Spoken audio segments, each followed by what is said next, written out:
Hey guys, what's going on? So today we are going to be talking about pForms. Forms in general are a very important concept in tensor calculus, and they show up on the part of anti-symmetry rules. And so with that being said, make sure to hit that like and subscribe button. Make sure to also go to my Patreon page if you want to support this channel.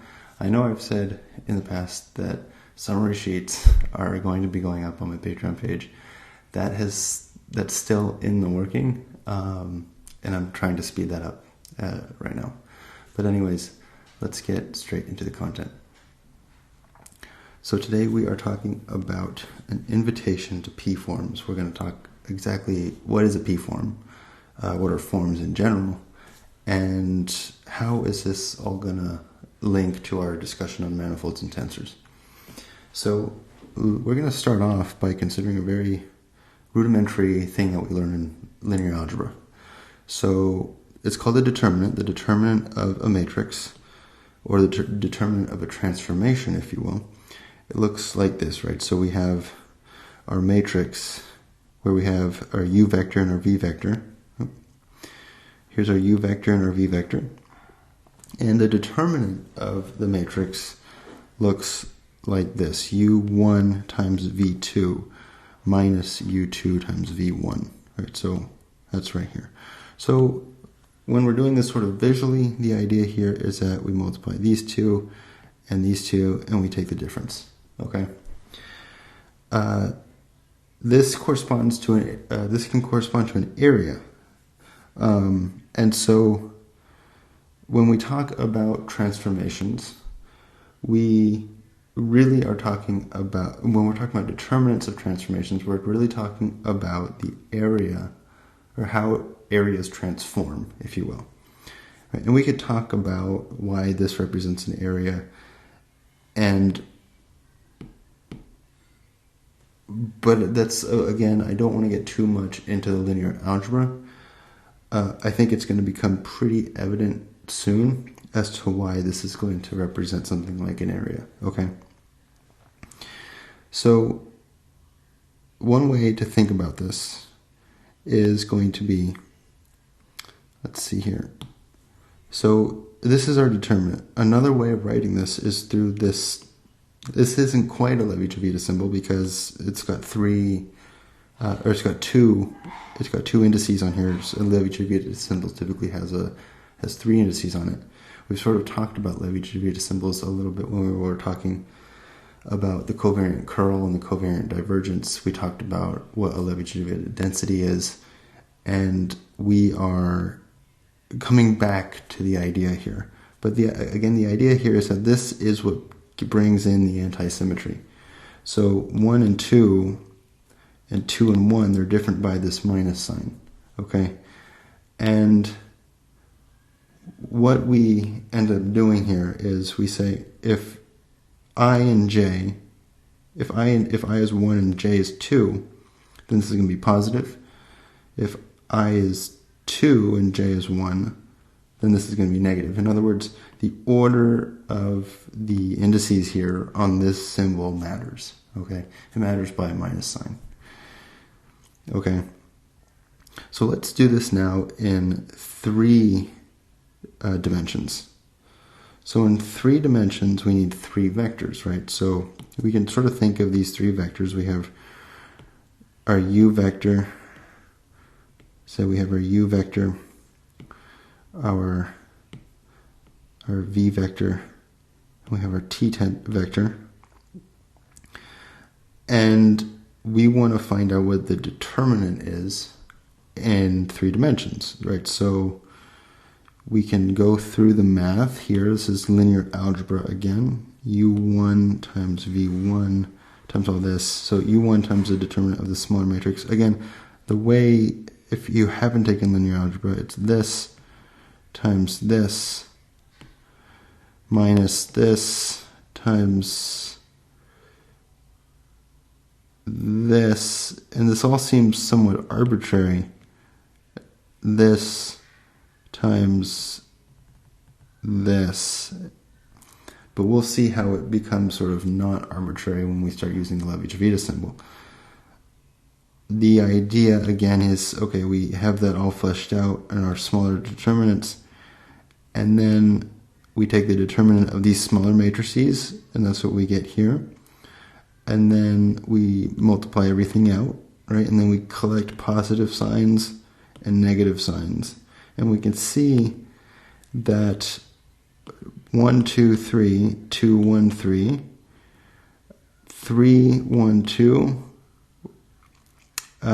1, 3, 2, 2, 3, 1, 3, 2, 1, right? So we're really swapping the first two guys in each one of these, and that's where that anti-symmetry is coming from. Right? So the anti-symmetry arises out of the determinant. Again, the determinant tells us something about volumes and areas, and so we can write this as something that looks like this, right? So this time this is our Levi-Civita symbol, and if we have, if this is cyclic, right? The idea of this being cyclic comes from the idea of if we have I, J, and K, if we go clockwise, we get a positive sign, and if we go anti-clockwise on the ordering, we get a negative sign. So if we have 1, 3, 2, that's actually, the idea here again is, let's actually put numbers to this. Let's put numbers. If we have 1,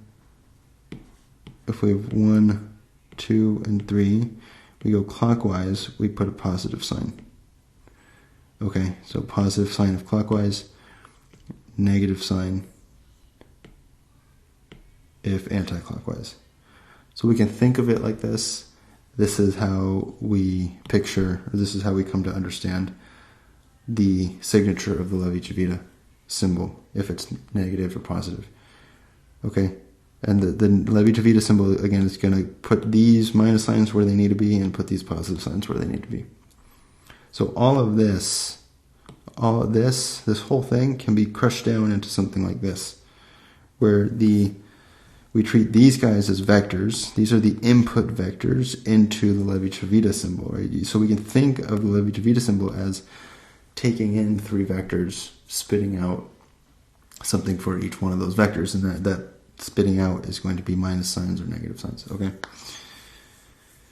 Okay, so pForms. Let's talk about pForms now, because this is what this video is about. pForms are anti-symmetric tensors. Okay, let's see how this works. I'm going to give you the punchline first, almost, if you will. So the idea here is a one form. It's going to look like this. This is a unit covector, right? So, or no, actually, the unit vector, right? Because it has an up symbol. This is superscripted. The whole thing, that this is a covector, or these are the coefficients on this, right? So this is a covector, okay? So a one form is a covector. A two form, this is kind of interesting, right? So we just talked about areas, right? So this is an area, this is an area, okay? Same thing here. So these guys are unit, we can think of them as unit areas, and then these guys are going to be the coefficients on those unit areas. We could start seeing how these things could be thought of as a vector space, right? And we're going to see how they are indeed, or they do indeed construct a vector space. Okay, so all of this is shorthand for this right here. Or this is longhand, right? This is the shorthand, right? The shorthand is this wedge. So the wedge implies all of this, okay? It encapsulates all that information about anti-symmetry. And then if we want to look at a three form, well, then we have three of the vectors now. Kind of like we had three input vectors here, right? So we're talking about unit volumes now. And these are all the possible unit volumes, okay? Again, doing that anti-symmetry. These are the ones with positive signs, and then here we swap the mu and the nu mu, mu rho mu, nu rho, and rho nu. And so the anti-symmetric ones get those minus signs. All right. So these are vectors, right? So we have a we have a covector, or they form vector spaces, right? We have a covector, we have we have these unit areas with weights on them, and then we have unit volumes with weights on them as well. We can think of them in that way. I tend to think of them in that way also. So let's take an example. Here's a two form. A complete two form looks like this, and this is where this notation here is going to shine. This notation of these two lines. The idea here is that the two lines mean that mu and nu always have to be, or mu has to be less than nu. Okay, and the reason for that is because we don't want to overcount, right? Because here we have 0, 1, and here we have 1, 0. This is the basis vector, if you will. This is the basis area. And if we had 1, 0 here, 1, 0, we'd be accounting for this guy already, right? So we don't want to overcount, so we put these lines here to remind us that we're not overcounting. Okay.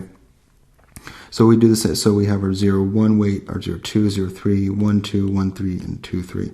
This is a 6-dimensional space, right? 1, 2, 3, 4, 5, 6. These are all the basis vectors. Okay. So this is an example. We can do something similar for a 3 form, but again, I think you kind of see how this works out now. The 3 form, again, is just we're gonna put our 1s and 2s and 3s here, and we're going to have the anti-symmetric ones as well. Okay. So a note about these forms really quick is that if we take the wedge product of two forms that look like this, the wedge product of something with itself is going to go to 0, right? And so we get something that looks like this, and so the order is the order of the forms when we have this wedge in here is going to be anti-symmetric also. So the name of the game here is really anti-symmetry. We really want to exploit this idea of anti-symmetry, and we really want to take a look at what the math, the algebra, and the calculus looks like when we do this anti-symmetry. And this is a huge part of tensor calculus, right? Because in one case we dealt with tensor products, okay? These are wedge products. What we're talking about here are wedge products. Wedge products take tensor products, if you will, and they drastically reduce the dimensionality, right? Because in tensor products, you don't consider the anti-symmetry. You don't bunch in the anti-symmetry with everything, and so what ends up happening is that each one of these guys, right? So if you had dx, if you had a tensor, right, if it was, say, we could have a tensor that could be the basis, this could be the basis of a tensor, this could be the basis of a completely different tensor.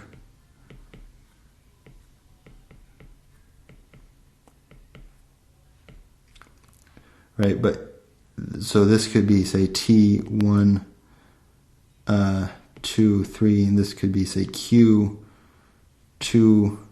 1, 3. What we do with forms is that we actually bunch these guys together. So that's where this dimensionality reduction plays a role in bunching anti-symmetric stuff together and reducing the dimensionality. And we're going to see why this is important later, right? Because tensors that we've seen, that we're probably commonly very aware with in electrodynamics, classical mechanics, the inertia tensor, the electromagnetic field tensor, those things are anti-symmetric, right? And so what it's going to be in our interest to find a calculus, find an algebra that can help us deal with that kind of anti-symmetry. And so we're going to call, so these form vector spaces, we're going to call the vector space that they live in the exterior space.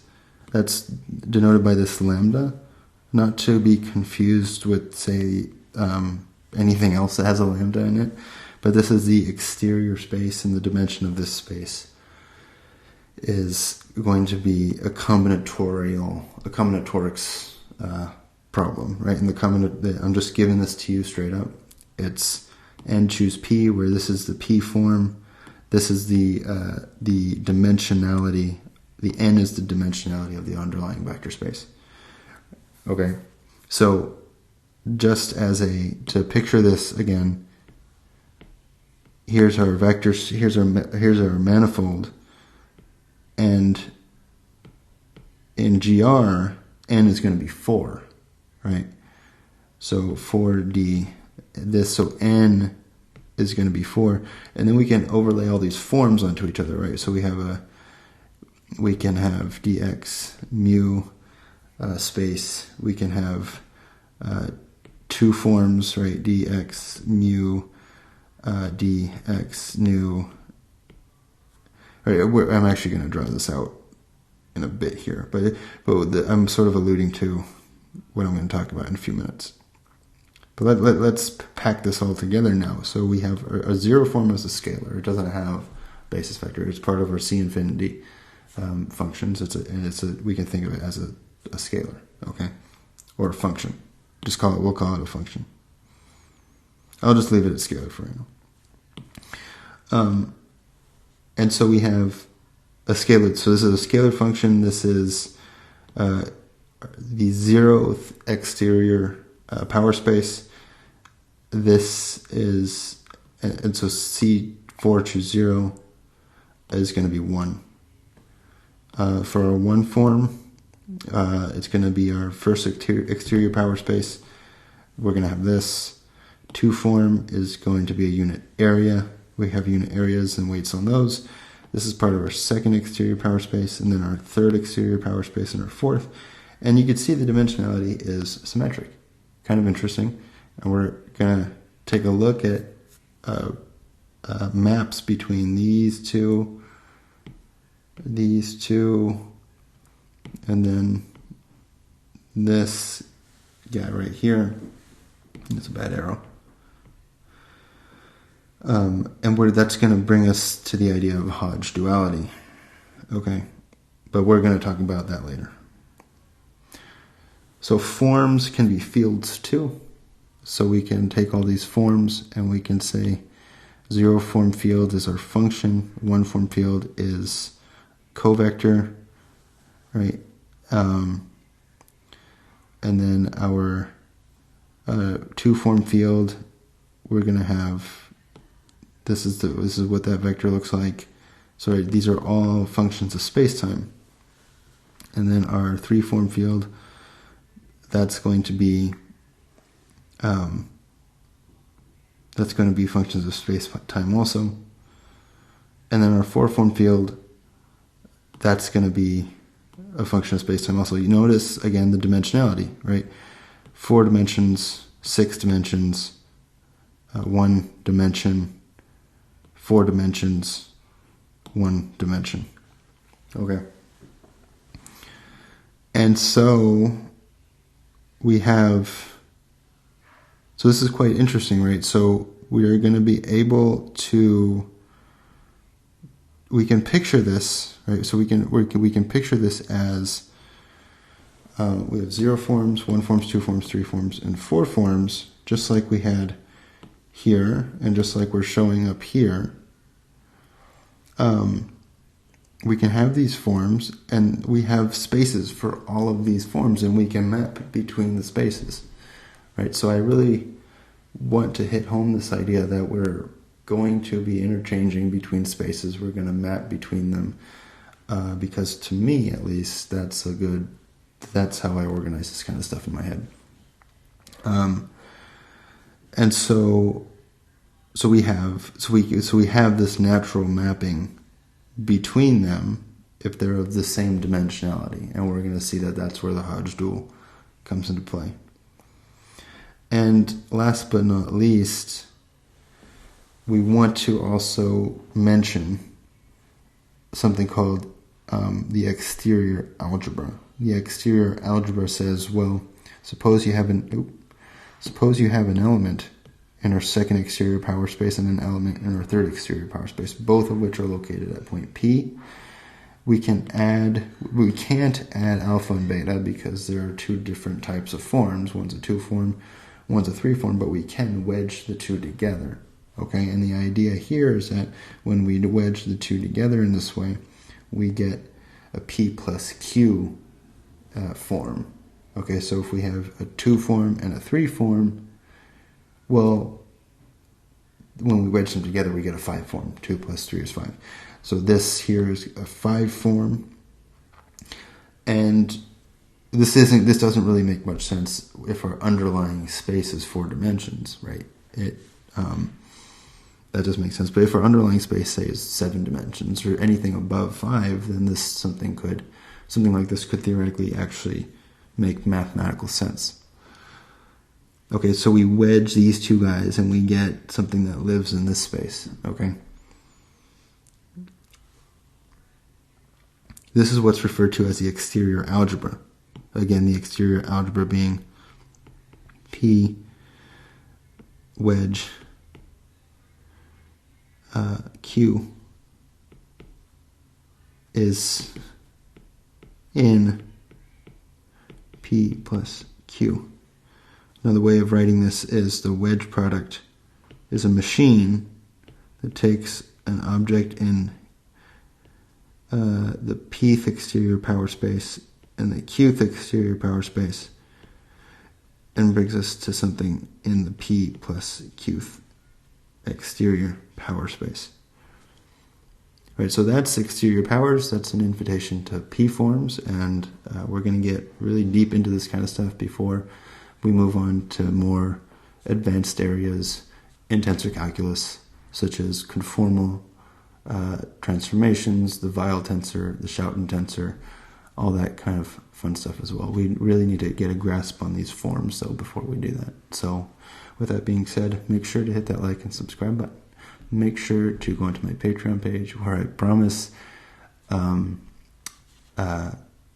summary sheets will go up. And with that being said, I hope you guys have a great rest of your day. Bye.